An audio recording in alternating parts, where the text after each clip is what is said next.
got a little recipe for you. I'm gonna do some fruit punch. I wanted to show anybody who hasn't seen yet, I've got a couple videos I think where I show you how to peel an orange or grapefruit.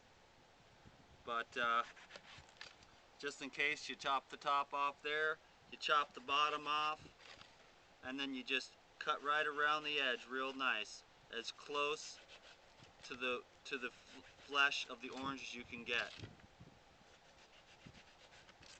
Just cut around real nice. Leave on as much of the white part as you can, and then you'll be good to go. So practice that. Took me a little while to get it down, but after you get it down, it'll be no sweat.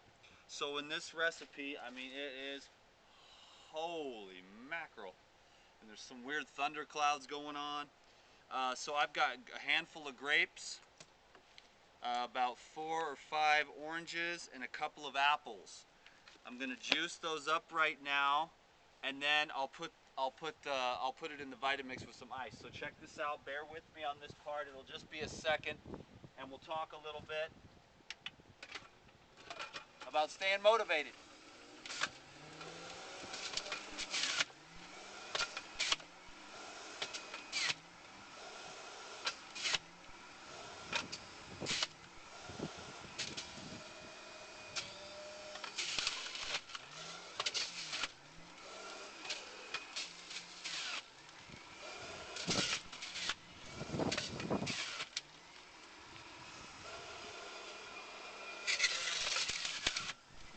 In the Breville, you can put the grapes with the stems on it. Stems actually are kind of grape stems are actually medicinal properties, so good to go.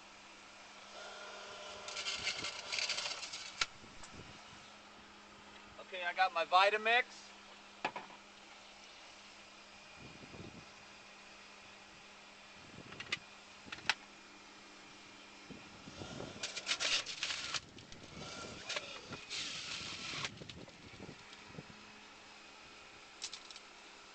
Okay, cool, so that's step 1. Then I've got a little bit of ice I brought out from the freezer. It's probably hot where you guys are. I don't know. There's a couple of my friends here on YouTube that are in Australia. They're like, it's freezing cold here. So sometimes I forget that we're going global, baby. We're going viral. I just swallowed a fly and then I spit it back out. Dude, this is live entertainment, and it does not get better than this. Oh, that's a weird thing, but thank God he came out, because a lot of times you swallow the damn thing. Anyways, I'm going to throw some ice in, and then I'm going to run it through real quick, and let's see. Yes.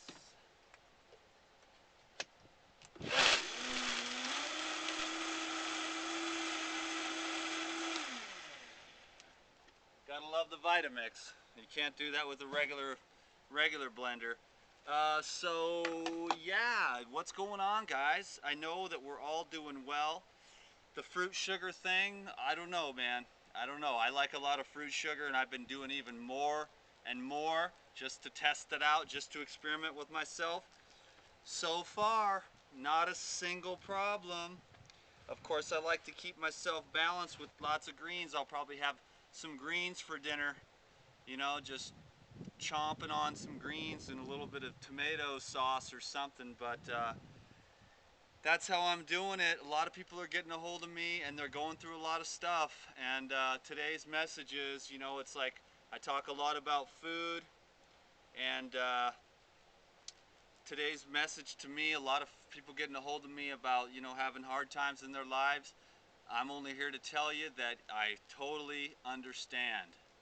I've pushed the boulder up the hill for a long time. It's like you just keep pushing the boulder up the hill, but you will get to the tipping point when the ball starts rolling downhill. But most of us have a lot of crap crammed into our heads, things that intuitively we know as a soul are just a load of hogwash, but the mind, it's just it's a monkey on crack, and it just goes and goes and goes, and it takes us a while to work out the bugs, you know. So the food thing is only part of the game, you know.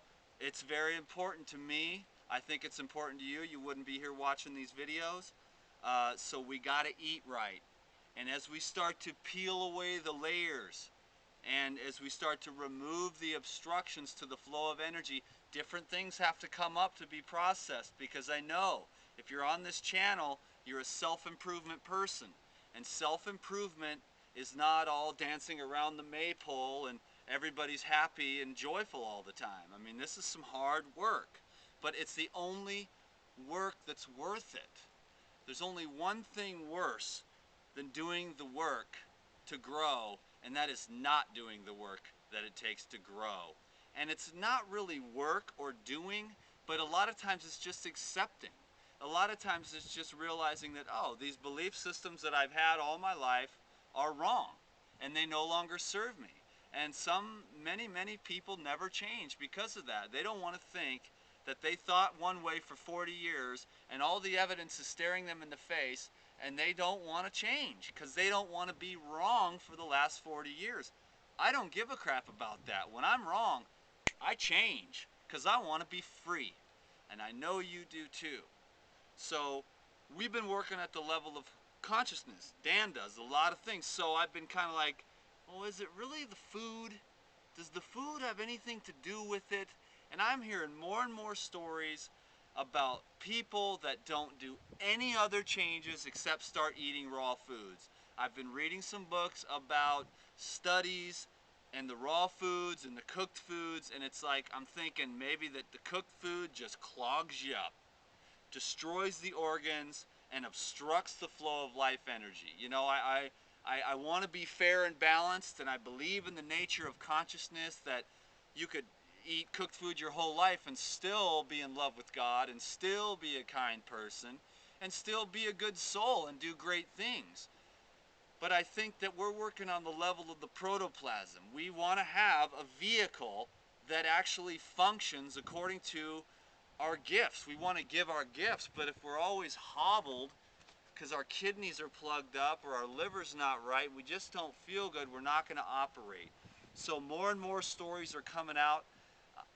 I'm believing more and more in the living foods. I've been doing this for 9 years. It just made sense to me. But now, as I get more into this, I'm hearing more and more stories about people saying, well, the only thing I changed was I started eating more salads and fruit, more raw foods, and my whole life changed.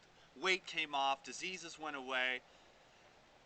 So I don't know, man. I mean, I'm a very open-minded person. I do not stand up here and say, I know this is the truth, this is how I do it. You know, I mean, I'm always open-minded, and I'm more curious than anything. Like, is raw foods really what it says it is? And what are the underlying factors? What's going on in consciousness and belief systems that might be a part of the changes?